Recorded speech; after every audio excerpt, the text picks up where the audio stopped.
Okay, so we are starting chapter 13. In chapter 12, we introduced the Beinoni, which is the character that this entire book is all about. So we learned about the fact that there's a Rasha and a Tzaddik. The Tzaddik is the perfect one inside and out. The Rasha is the one that is imperfect inside and out. And the Beinoni is kind of like a Rasha, but kind of like a Tzaddik. It's like a Rasha inside because it struggles like a Rasha. And it's like a Tzaddik in its actions because if you're looking at it, somebody who's a Beinoni externally, their actions are perfect, so they look perfect. So we're going to continue talking about it. And today's fun because we get to answer a whole bunch of questions that chapter 1 we asked in chapter 1.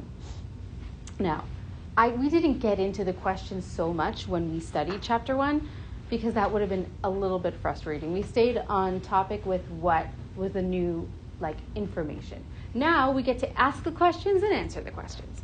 So for starters, in chapter 1, the Tanya quotes from the Talmud that says, a Beinoni is zeh v'zeh shoftan. And you can find it on the first page of the handout in the first paragraph.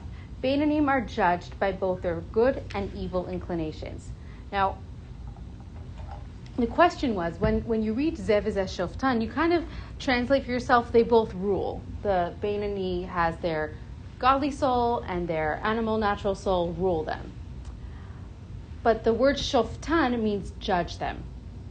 And now we can understand what that means. Because what does it mean to judge when you're judging somebody? Or in a court, there's a judge. What does it mean to judge? A judge is to have an opinion.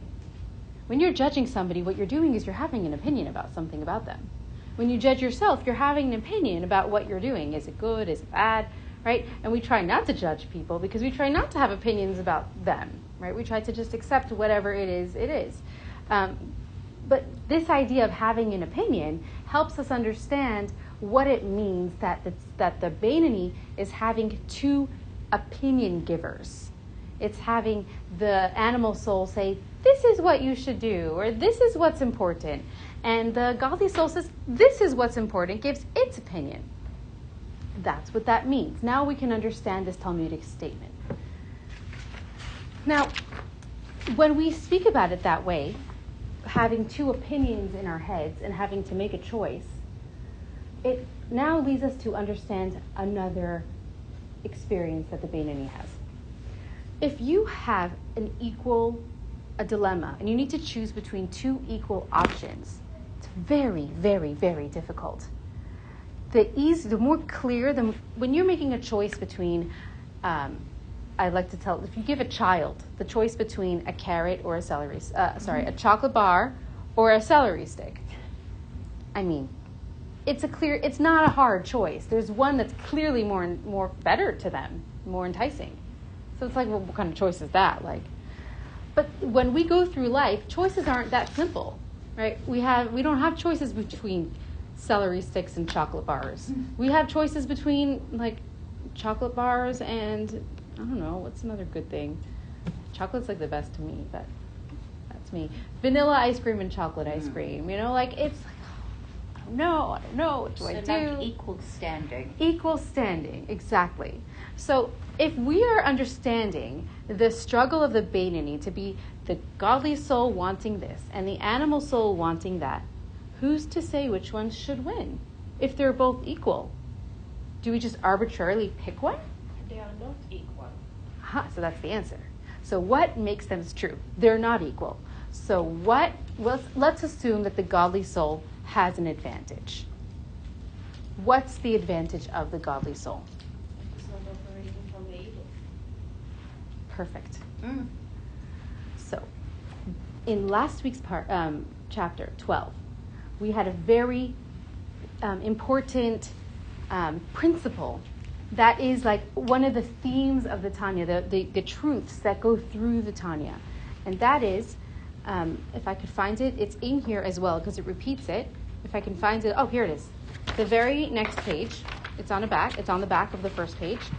And it's the last Hebrew line, and then vis-a-vis the opposite side. V'yetzirah, Ki yitron ha'or mina choshech, like the superiority of light over darkness. Do you see that? Where's that? The last text of the second page. This is a very long chapter, so there's lots and lots and lots of reading. So we're going to have to work hard to find them all. So this principle, it's really good. Do you have a napkin? No, it's okay. I'll find it. So this eternal, this truth is going to be, it's like, we're going to keep coming back to it. It's the answer. It explains a lot of foundational things. The main thing is that what is the advantage of the godly soul over the animal soul? And that is that King Solomon said that wisdom has an advantage over folly, over silliness. It's like the advantage that light has over darkness. So he creates an analogy here. Light to darkness is to wisdom over folly. So what is the advantage of light over darkness? When you're in a dark room, you turn on a light and it automatically goes away. There's an advantage, a practical advantage that it has. It's not equal. It's not like there's darkness and there's light and they have to fight against each other. No, like as soon as you turn on the light, the darkness is just not there anymore. So wisdom has that type of advantage over silliness, over folly, over foolishness. And that is it rises. It dominates. It finds its way to the top. Wisdom prevails. We hope. And sometimes it might take time, like we see in current events today. But we hope, and we have this principle, that the way the world works is that eventually light, truth rises. So that's the advantage that the godly soul has, is that it's the wisdom. And it's not only is it wisdom as in wise, but also in the anatomy of the body, we've talked about how the animal soul lives in the heart, and the godly soul lives in the heart as well, left side and right side, but the godly soul also lives in the mind. So that also is like it describes, it illustrates a visual illustration of that advantage that the godly soul has of being in the mind, of being more felt in the mind. So our mind, we've talked about how the mind, this is the same idea as the mind rules the heart. So this is again a review of chapter 12, but again it's actually reviewed in chapter 13, so it's in both. So the mind rules the heart is a principle of the Tanya. And what it's saying is, by nature, in our anatomy and physiology of our bodies, our mind is what generates all things, all actions, all movement, whether voluntary or involuntary muscle movements, are all generated by our brains. So we have this advantage of the mind ruling the heart rigged into our natural life so that it isn't a 50-50 fully, because otherwise, then who's to say which one rules? We have, the godly soul has a little edge. In addition to that, now chapter 13 takes that idea to another level. And it says, let's go back to the analogy of being judges, the animal soul and the godly soul being judges, giving their opinions, judging. Who gets to decide the final verdict? In, let's say, a court case, and that's why in a Jewish court of law, there's actually Jewish law and Jewish little mini courts, and they're all how many judges? Does anybody know? You know this, Katya. How many judges are in a Beit Din? 3 minimum? 3. 3 minimum. Why is there 3? If there's a tie. Exactly. So we can have majority rules. So the same thing with our 2 judges. What's the tiebreaker? Who's the tiebreaker? God. Beautiful. And that's what it says right here on the same page that we were just reading from. It says, just a little further up, the final verdict is right in the middle. The final verdict rests with the arbitrator, the Holy One, blessed be He, who comes to the aid of the good inclination, enabling it to prevail over the evil inclination. So it's like, and then there's many verses throughout Psalms and in the Torah that talks about Hashem coming to our aid. And these verses, these beautiful poetic verses in Psalms, they describe this experience that we have this dilemma, we have this very human struggle, and when we put in the effort, God comes to our aid and says, okay, here, let's give the godly soul an edge. And the aid that God gives us is rigged into our nature, with the mind ruling the heart, and it's also with the fact that God gives us the Torah, which is like an objective guideline, right? Like which of these judges align with the Torah? The godly soul or the animal soul? The godly soul. So that's the God coming to our aid and saying, well, you don't know what to do. You want, your godly soul wants this and your animal soul wants that. Or what do I do? What do I do? Well, here's the third, the Torah. Objective. Okay, let's just go with the Torah. And then that's the advantage the godly soul has because it aligns with the Torah. So that's explaining the one plane of the Beinoni's life. Because, like we said, the Beinoni's life is to struggle. Just like the Rasha. And like I said in chapter 12 and previously, I don't like to call the Rasha wicked or evil, because only one category of the Rasha would be considered wicked or evil. And that's the Rasha viralo, which means the Rasha that's so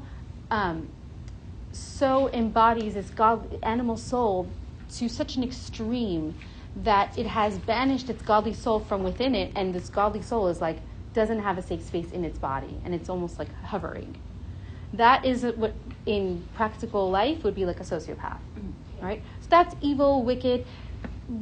A Rasha is a much broader term that includes the sociopath, but so much more than that. So I just like calling him Rasha, because most human beings fall into the category of Rasha. I also believe that it's about self-awareness when you make a decision. Like you say, if we have to choose between chocolate ice cream or vanilla ice cream, yes, it is hard. But when you have self-awareness, you will know right away what is the right decision for you. But when you don't have self-awareness, some people, like let's say the Rasha, right? Even though they make a bad decision, for them they justify it, so it looks like they make the right decision. Absolutely. That's the experience we talked about in chapter 9 and 10. I don't think that they're doing something wrong. Like we see it, yes, you do very wrong. For them, they justify. They always the victim in the situation. You're absolutely right. That is chapter 9 and 10 talks about the mind rules the heart, right? But what the way it works for the animal souls, that the heart makes the mind use, like almost hijacks the mind to justify, like you said, and to rationalize. Wouldn't you call anything. that almost lack of impulse control? That's exactly what it is. That's chapter 12. And that's what the mind, what we have built into our nature, Right, is that we have the physiology. ability to exercise impulse control. Correct. And chapter 12 talks all about how every single thing that we do is a choice. Yeah. Whether or not we're aware of the choices that happen in milliseconds, if you can take 1 millisecond and expand it out, you will realize that there was a choice that occurred. And sometimes if we want to, we can go to therapy and figure out why we make those choices. There's sometimes reasons, many times there's reasons, but it is a principle, it's a fact that every action is born out of a choice. And what the Beinoni does is expands this muscle of choice making and uses it and basically exercises impulse control to the degree where they can't even imagine not having impulse control. That's the level of a Beinoni. All of us, even a Rasha, exercises impulse control at times. A Beinoni is all the time, always, to the degree that when they are exercising this impulse control, when they have an impulse, they experience the impulse, and they always will because they're not a tzaddik. So the end of, I don't know how to say it in English, but like the Beinoni final thing is to be a tzaddik? No. Good question. No. A tzaddik and a Beinoni are like two different paths in life. It's not like you go to Russia, then you become a Beinoni, then you graduate to tzaddik. Exactly. Human beings will always struggle. Most human beings. So we have no way out of this. There's no way out. Sorry. But I was going to say, that's life. That's That is life. The beauty of life is learning the challenges. But the good news is that the struggle is where the joy lies as well. And that's what, in other words, Hashem created a situation where, yes, there's a select few people, like, I don't know how many percent, but very, very, very tiny amounts of human beings in this world that were given the path of a tzaddik. And their path is different, completely different. Their path is not of struggle the way we know it, but they do have a path. Majority of human beings' path is to struggle. And the work, when you say life is in the journey, life is in the journey. Life is in the struggle. The journey is the struggle. So you don't ever make it. Right. So when We're going you to come back to say that the concept. The Beinoni and the tzaddik has different path. So the Rasha has different path. Like there is no way out for him. Good question. No. The Russia and the Beinoni. Okay, so you're literally answering a question that I'm going to jump to it. Should I jump to it? What am I skipping? Or we can get there naturally. Yeah, we could. So hold that thought, okay? So, Just made a choice. Yeah. You Sure. did. yes. Educated choice. Oh, thank you. So, there is more than one way, though. Sometimes there's more than one right choice. Like, we can come to it here or we can come to it here. Okay. So, we're talking about the experience of the Rasha and the Tzaddik. The animal soul and the godly soul giving their opinion for the Beinoni to then choose. And how do they choose? They choose with impulse control that comes from the mind ruling the heart, which is the same idea as light superseding or having an advantage over darkness. That's one way that they utilize. They utilize this principle always, all the time. And also that advantage of Hashem giving us the mitzvot that give it an anchor of which path to follow. So it gives an oomph to the godly soul. But last week we also talked about the Beinoni going to the Beinoni spa. What do they do at the Beinoni spa? See if you remember, if you were here. They cleanse themselves They pray. and they pray. Yes, they pray. And what's happening while they pray is they're experiencing tzaddik-like states. How does that happen? Because what they're doing is meditating, kind of fanning the flames of the natural hidden love they have where in the part of the heart where the godly soul lives. So the heart has both the godly soul and the animal soul live there. The godly soul's like the right side and the animal soul's the left side. So the godly soul has, every person has a natural love of God. It's an inheritance. Even the Rasha.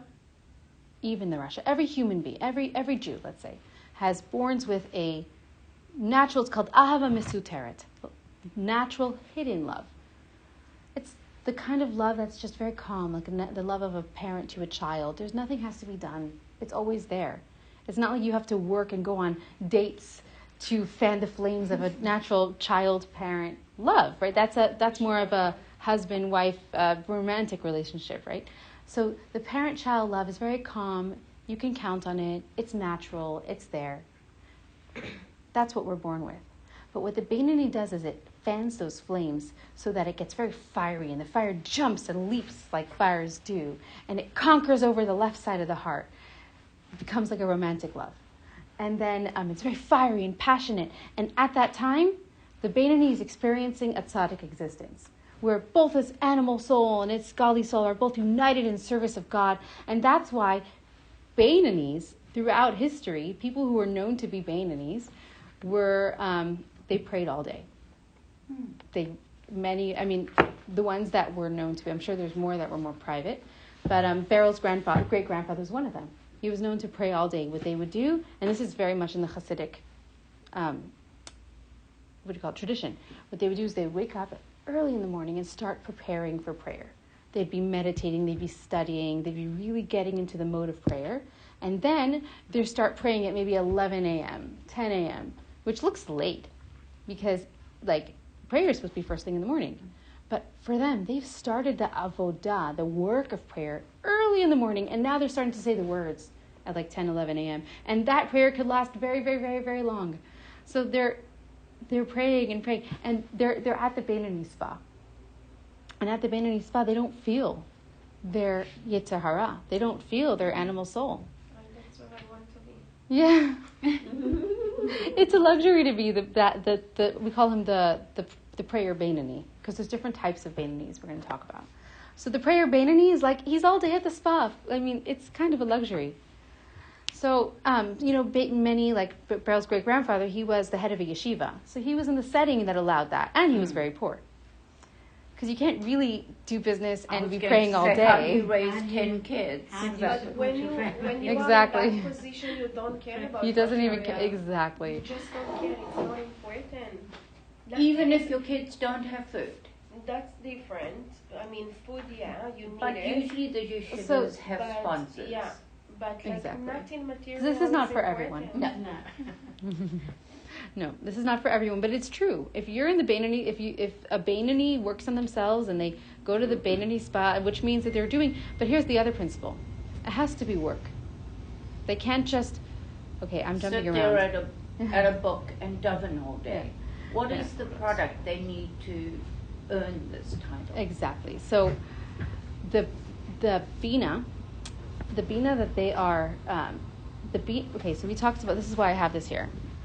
So we have the Sefirat, which is so fun because we're in Sefirat HaOmer. We're counting the Omer. And there's 7 weeks, right? 7 weeks of the 7 emotional qualities. 7 days, 7 weeks. So every day is another one of the 7 of 7. So the first day is Chesed of Chesed. The second day is Chesed of Gevurah. And we work on each one of these qualities throughout this time. So this is a special time to talk about this. So there's Bina. So I'm going to write Bina here. Bina, Chachma.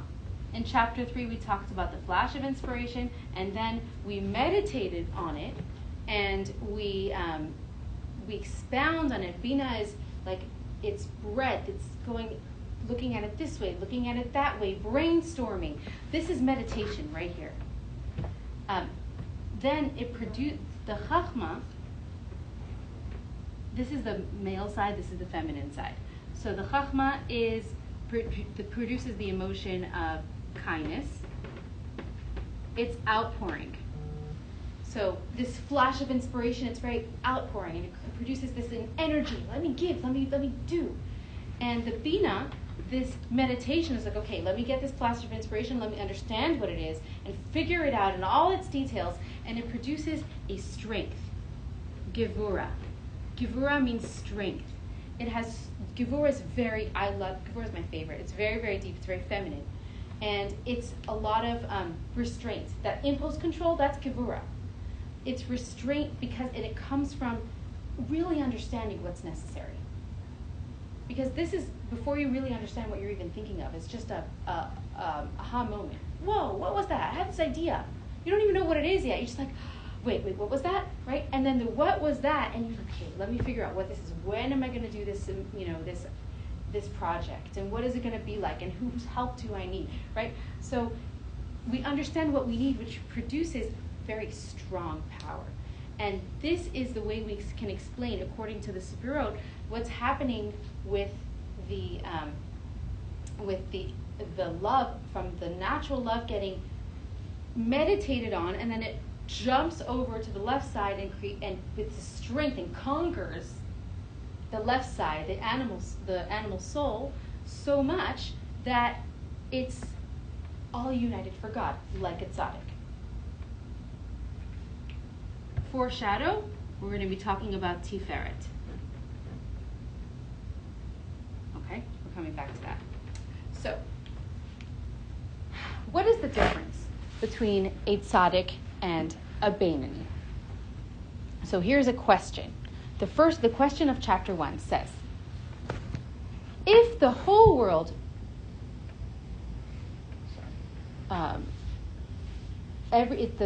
in chapter 1, it talks about an oath that every soul makes before it's born. It says, hey, little soul, you're going to be born soon. But before you're born, I want you to promise me that you're going to be a tzaddik and not a rasha. But if the whole world calls you a tzaddik, look at yourself like a rasha. And there's like, what in the world? The chapter 1 is like, what is this? You're supposed to look at yourself like a tzaddik? Like a rasha and not like a tzaddik. But what if you are a tzaddik? Because when you judge yourself, you always push yourself to do better. But what if it's not true? That's maybe false humility, right? Like, oh no, I'm not, oh no, I don't know how to cook. Well, listen, the fact is I do know how to cook, and if saying that is like, it's a cop-out in life, Maybe right? because there's progression that is allowed to better yourself. Even if you're a tzaddik, you can better yourself as a tzaddik. But why Or look at your? being- But if you look at, then the other part of the question goes, but if you look at yourself like a rasha, you're just going to get depressed. And depression does not lead to proactive action. Maybe to prevent itlasut, how you say it in English? Being selfish. Feeling you're better than others. It's usually the say it. Feeling like you're better. Oh yeah, Superior. superiority. Yeah. Exactly. So the answer is in the next page, the very next page after that. And it's I'm just going to read it in English, it's toward the bottom. Therefore, the Beinoni is described as being ki-rasha, not an actual rasha, but like a rasha. Who is like a rasha? Not a rasha, but a Beinoni. A Beinoni is like a rasha, because the Beinoni can produce this beautiful love that conquers over the heart during prayer. But as soon as the prayer is over, they revert. They've got struggles again. They left the spa and now they're on the street. Yeah. And they feel themselves now. They feel their impulses. So that is the difference between a Beinoni and a tzaddik. A tzaddik can get there and stay there. They are there. A Beinoni never gets to, they don't reach there. They can produce states like a tzaddik at the spa during prayer, but they can't actually, it's dependent on being at the spa. But nevertheless, it's not like, I'm going to digress for a second. The Beinoni is not producing this love from an external inspiration. It's not like they go to a concert and they're like totally overwhelmed. Like, you know how we felt by Noam, right? And we just felt like our souls were on fire, right? That was a beautiful experience, a real experience. Nevertheless, it didn't come from work. We didn't prepare, we didn't meditate, we didn't study. We just showed up and experienced, like coming to the Western Wall, right? Whoa! It can shake, especially for the first time, it can like shake your experience. Like, whoa, you feel this like your soul stirring. That's inspiration. That's beautiful, and like they're like almost like lucky parts of life that we get to experience. But Almost an adrenaline high. yes, but we don't get to control when we have them, and how and if we're going to have them. They're gifts, and they do not produce this experience in a lasting way. The Beinoni is working to get there. They're working. How does their work with the Bina, with the meditation that produces this strength? That work is what produces the Beinoni-like experience, even if it's for a short time, even if it's only while they pray. The difference between the Beinoni and the Tzaddik is that the Beinoni needs to be praying in order to have that. It can also be studying. That's a little. As We're going to we come are back to that. doing with you now. Yeah, it can also be achieved that way. But before we get there, we're going to talk about it in a couple seconds. But But maybe the tzaddik is a tzaddik because he's in the spa all day. He has no time to be in the material world to experience what the Beinoni experience. so there was a tzaddik named Rabbah, and you're literally leading us through the chapter. And Rabbah is also in chapter 1. No, I'm just. No, she's on point. Rabba's on chapter 1, and Rabba's on the very next page. And he says, and he was the one. It doesn't really talk about the whole story here. That's in chapter 1. So I'm gonna do it here. Tell the story. So Rabba said he was talking about this idea that the soul is told that they've got to make this oath, and they've got to promise that they're going to be a tzaddik. And then if the whole world tells them that they're a tzaddik, they've got to see themselves like a Rasha. So we know they're not seeing themselves as an actual Rasha. They've got to see themselves as a Beinani, who's like a Rasha, a quasi-Rasha. So Rabba then goes, like me, Kigon ana Beinani, like me, I'm a Beinani. He used himself as an example. But then his students were like, hey. We got you until now, but Rabbi, he was called Rabbi because he was a great rabbi. If you're a Beinani, then lo shavik mar chayei l'chol bria. Like, you are not leaving any life over for anybody else. In other words, this is in chapter 1, so you're not going to find the words here. But he's saying, if you're a Beinani, then there's no hope for the rest of us. Because what he was a tzaddik. He was actually, the fact was that he was a tzaddik. So why did he say Kigon ana Beinani? That's the question of chapter 1. And the answer is here. Because it's in the words in the third line to the bottom, third paragraph to the bottom. For this reason, Rabba considered himself a Beinani, his mouth never ceased from Torah study. Because he was at the Torah spa, which is a little different than the prayer spa, which we'll talk about in other chapters. But he was always studying all the time that he didn't realize, he just assumed, like the verse says, always assume that you haven't made it. Always assume, don't get too sure of yourself, or don't let your guard down. That's more accurate. Don't let your guard down. If you're at the spa, just assume it's because you're at the spa. Now, the fact is that Rabba was a tzaddik. He wasn't dependent on studying Torah, but because he always was studying Torah, he never really experienced otherwise. So he just assumed that he was a Beinani experiencing tzaddik-like experiences. But the fact was he was a tzaddik. But because he never left this Torah spa, he didn't know that. He never put it to the test. So he just assumed, like, listen, I've never been put to the test, so I'm just going to assume that this is where I'm at. Because you can't know unless you test it. Exactly. So this whole story is really here to explain the difference between the tzaddik and the Beinani and the Rasha. They're fun stories, and they give us a deeper understanding of what's going on.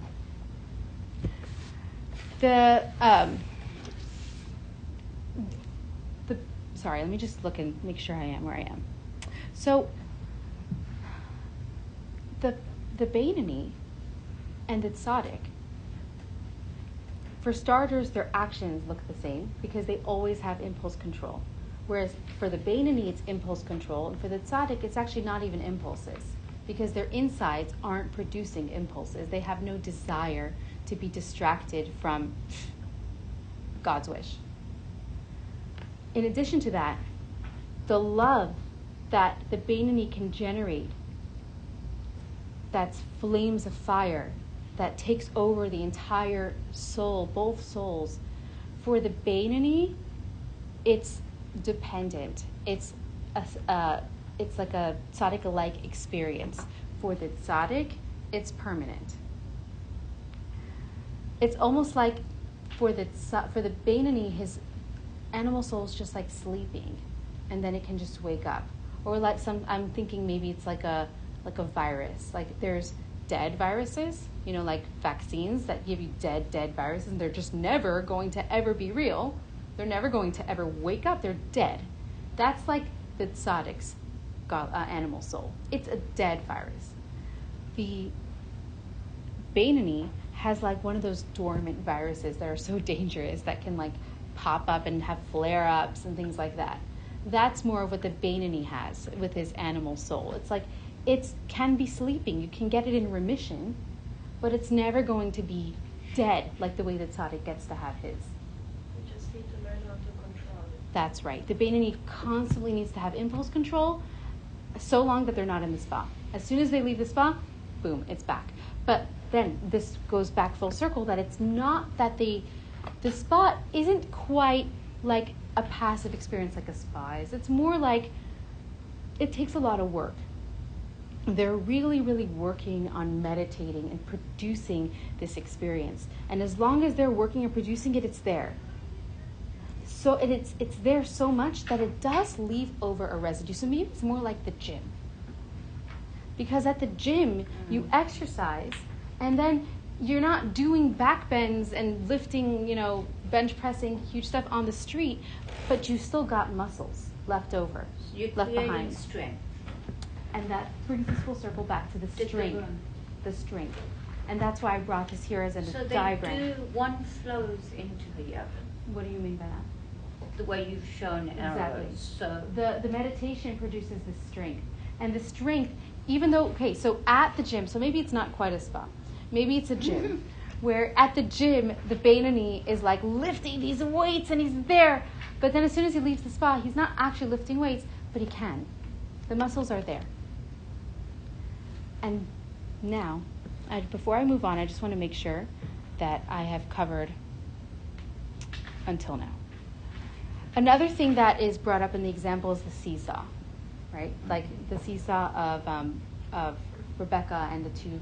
That was something that we learned about in a previous chapter, with Rebecca having this two Esau and Jacob, and that being the godly soul and the animal soul. And when one is up, one is down. So that's the seesaw for the Beinoni of the godly soul and the animal soul. How it's not that it's always there. It's always can pop up like a seesaw. It's not like that always. If this is shift, as soon as there's a shift, and the reason why I'm bringing that example up, first of all, it's in here and in the chapter, but also in life,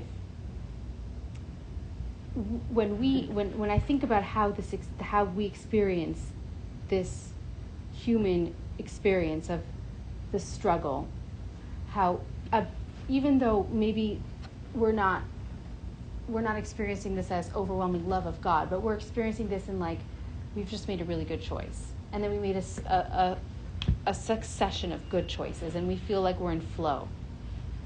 Then all of a sudden we have like a little shift and something changes, and all of a sudden we feel like, whoa, we've lost it, right? Mm-hmm. And then in the other way around, if we're feeling down and we're feeling like we just can't get it together, all we need is a little shift and boom, we've got it.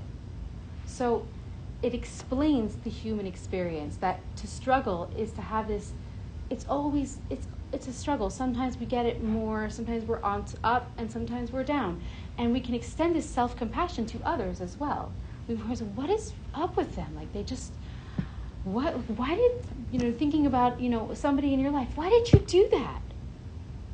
That's not the person I know. Like it's totally, what was that? Right? So sometimes we actually can understand ourselves, but we can challenge ourselves to even understand this in others. Like, where did that come from? Oh, well, we have two souls. And sometimes this soul's up. That's like, we like to identify ourselves as, the godly soul. That's the person we identify with, right? But then we also have struggles and impulses, and sometimes they're up. And it's just a matter of, balance, or not balancing, but just as much as we can, a constant life's journey to keep the impulse controlled, to keep, it's always going to be a practice. So with that understanding, let's talk about truth. What is truth? What is truth? So the Tanya says, quotes from the Torah, and then let me see if I can find the quote. I have a deeper question. Save it for the end, okay, if you can. It's on the bottom of this page. Yeah. Yes, here, right over there. You got it. The bottom of the second to last page. The language of... this is not... Okay, let's just go with it. The language of truth shall be established forever, but the tongue of falsehood is only momentary. Sfat emet tikon la'ad. Emet is forever. So truth. an absolute truth, is it only sometimes true? Or if it's really true, it's always true? Kind of like pi, like 3.42, it's just math. A lot of math is just truth. It just is. And I like pi because it's, the what is it, the radius? I'm terrible at math, but it's always in the big circle, small circle, it's the same. It's a ratio, always right? true. It's a ratio. Exactly. Or if when you're doing algebra and you're doing, the line, what is it, y equal, I don't remember. I honestly don't remember math. It's like, but I remember from high school, realizing that there's this line that just keeps going and going and going and going, right? That's the truth. Math is very much truth. It's true for every line. It's true for or the line is going to be in this trajectory at every point along the way. And equations that express physics are just true. They are.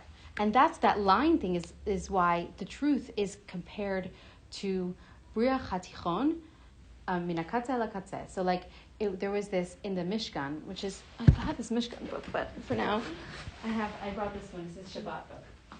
But it has a Mishkan on the cover. There was a beam. There were 3 beams. One went here, and one went in the middle. And the middle one went all the way around without a break. It just all the way through, like the line of truth, just constant. Every point along the way it was true. In other words, truth is true today, it's true tomorrow, it's true at home, it's true at school, it's true 100 years ago, it's true 1,000 years ago, it's truth. So, which path, whose experience, whose love of God is more true? The tzaddik or the Beinoni?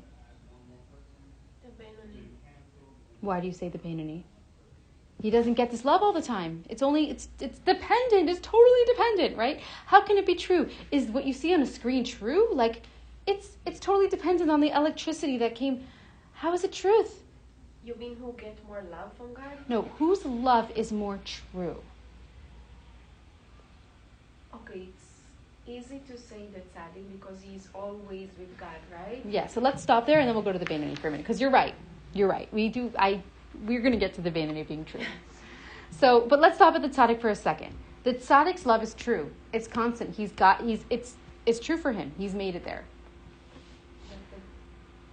But the Beinoni's love is also true. Even though it's so dependent, and even though it's not always. How is the Beinoni's love true? Because it compares to the tzaddiks, he's experiencing the same thing. I think because Yes. he Because he has a struggled struggle? more, so he turned to God stronger than... Well, So that might explain why it's better or more better, but worthwhile. it's just- But how is it If true? we all have a godly soul, that's your truth. And it's just trying to find it. And the Beinoni struggles more to find it. And works hard to find it. He's And not you just have struggled to- to find it, he struggled to stay there. Yeah. Yeah. So how is it true if he struggles to stay there? That's my question. So the answer is that because of the work, because he has a formula that works. The formula is I meditate, I get to this love. Yeah. That's how it's true for him. So maybe it's not the same level of love at this point on the line that the tzaddik experiences. Maybe it's more down here, or maybe yesterday he was here and now he's here on the line. But he's on the line. The love is real because he worked for it, because he's generating this love of God, and it's true because he can get there. It's kind of like if you don't have $100 cash, but you have in the bank $100 cash, and you have a working debit card, do you have $100? Still. You have $100 because you have a working debit card. Just Right? not in your hand. Yes, exactly. So the Beinoni his love is true. Well, I wouldn't say just as true because it's called the language of truth. That's why it's written the language of truth shall be established forever. So absolute truth only God has. But he's got the language of truth. He's on the line of truth, that line that goes from top to bottom, everywhere along the way is true. And in the Sfirot, it's super cool because I told you we were going to come back to Tiferet. Tiferet is harmony between Gevurah and Chesed, between kindness and strength. Kindness and strength in the right ratios produces truth, produces compassion. That's the feeling of truth. And what that is a perfect blend, which works. It works. And from our forefathers, Abraham was kindness, Isaac was strength, and Jacob was truth. And Jacob was the one, so this is what's described, I didn't make this up. So Abraham, no, because Abraham had two sons. He had Isaac and Ishmael. One of them went on the path, one of them didn't. Isaac had two sons, Jacob and Esau. One of them went on the path, one of them didn't. Jacob had 12 sons, all on the path. It worked. His blend, and that's when we talk about parenting, we talk about needing the right balance between love and strictness. Like the permissiveness and the strictness has to be in the right balance, because we need the balance for truth. We need the balance in order to create something that works, something that's everlasting, that's sustainable. The sustainability is truth. That's where we're getting at here. And what I want to conclude with... Isaac was strength. Yes. And what I want to conclude with, before whoever has time for meditation could stay, Tiferet means beauty, harmony, compassion, and truth.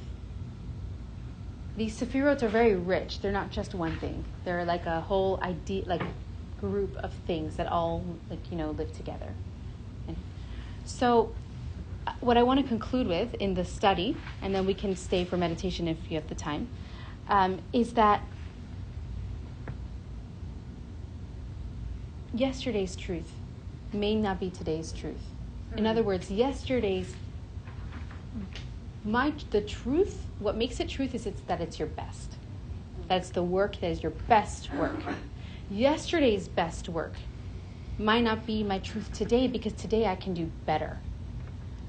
So, like that line that is true all the way through, but that doesn't mean it's the same experience all the way. It doesn't mean that it's the same degree or the same power, level of power all the way through. It means it's your best all the way through.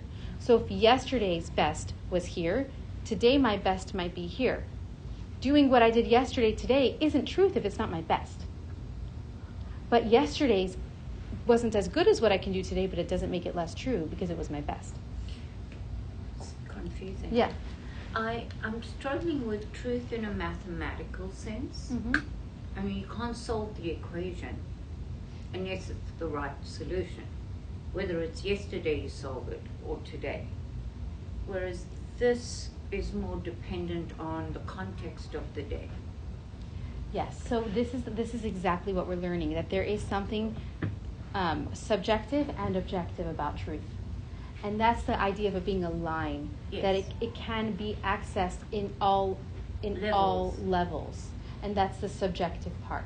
The all levels part is the subjective part, but the formula is best, is doing your best. That's the formula that creates truth.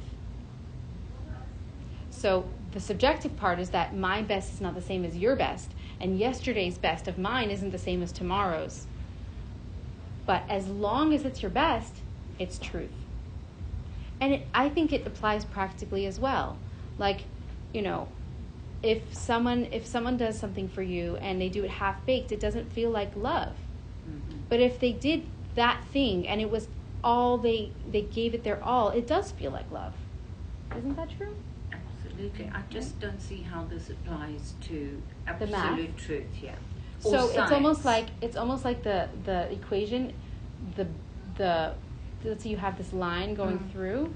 So there's different points on the line, and the formula is like the XY situation is your best. Final. Okay. So your best equals boom. So like X could be what I can give today. Y could be okay. the fact that it's my best, and boom, it gets you on a point. So it's a progression, Yes. hopefully. Yeah. When you're going up and down on the seesaw. Exactly.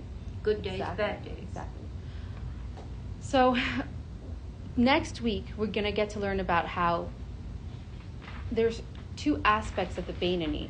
There's the work of the Beinoni, which is there's like the character of the Beinoni, that's somebody who is there for long periods of time, and they can be described as a Beinoni. But then there's the work of the Beinoni, which anybody can access at any moment. You can be a Beinoni this moment and maybe not the next moment, as long as you're doing your best. And as long as you have complete impulse control. Whatever that is, at that moment. Right? So we're going to talk about that more next week, is what is this idea of anyone can access Beinoni states, Beinoni moments, and the life's mission is to put those close, more often, longer times, closer together. That's the life's work. And also I want to loop back to what I said before, is like there's a Torah Beinoni, there's a prayer Beinoni, and there's also a businessman Beinoni. So we'll get to him in further chapters. Unfortunately, I have to go. Yeah. Oh. If you would like to stay for meditation, I can't have No, a no. meeting at 12:30. no, sure, no problem. Do you guys want to stay or not? I'll stay for Okay. Yes. Okay. I have one more question Sure. about the Beinoni. I have lots, but So ask them all if you want. I'm just trying to formulate it in my head. So sorry, it came No, and go it ahead. went. I know, that's- It's complex, right? The Beinoni is Thanks for your questions. Is it dependent only on you gain that status through study of Torah, not through deeds and acts outside of the Torah study? In the real world, can you practice being a Beinoni? I think the Torah wants us to be acting in the world. That's why being I'm separating yeshiva world from our exactly. So real that's world. not for everyone.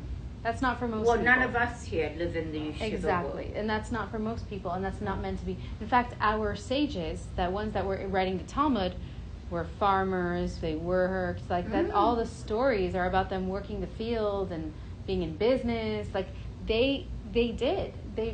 And that is, God put us on this earth. And actually, one of the little stories I was reading as I was preparing is about,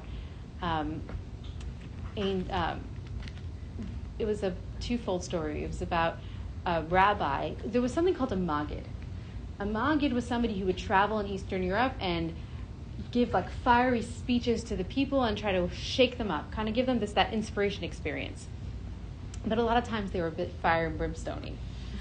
And so it was like it was a caricature of a person that would do this. So people could take it from him. And this famous Maggid, I think it was came to this famous rabbi named the Vilna Gaon, who was a very, very, very famous rabbi. And the Vilna Gaon said to him, tell me what I need to work on. And he was like, I don't want to. Like, you're a great rabbi. Like, I don't want to go there. He said, no, tell me. He says, well, you lock yourself up in a house with no windows, and you consider yourself a tzaddik. Like, you're not in the world, so like you're not tried and tested. And then he said about the angels. If the angels say, oh, why do the humans do such things? If the angels were humans, they would do such things, right? So God put us, we aren't angels. If God wanted angels, he would create us as angels. He has angels. He wants us as humans. And that's why he puts us in a place where we struggle, and that's why we live the life we live. And the work that we get to do is to infuse our mundane life with a higher purpose. Not just pray. That's the spa or the gym. We aren't meant to stay in the spa or the gym all day long. We are meant to go in the world where we will have struggle. And it's almost like Liat said, unfortunately she's not here, like, I want that. I want to be in the spa. Like, I want to be praying all day. That's what I want, right? It's a luxury to have that. It's easier from your godly soul's perspective. Like, it's much easier for it to be there. And if you're in touch with what your godly soul wants, then you want that. And maybe your you're out of balance when you feel like I want that because you haven't had enough of it. Maybe you're craving it. Maybe you're just like, oh my God, I had enough of the struggle. I just need a break. And maybe that's why we have prayer built into our life, where we're able to use the 3 times a day of prayer, or once a day, or wherever it is a day, and as the inspiration that will give us the muscles to carry out the hard work and the impulse control. And together, and this is actually in the chapter, so thank you for bringing it out, together with it's called a residue, the rishimo, but together with the muscles that we build during this meditation work and the natural impulse control that we have, we just need to exercise, then we can access it in mundane life, which means in the field, whether it's your teacher. You're busy having an argument with your children. Precisely. That's where the work is. Yeah. Impulse control. Exactly.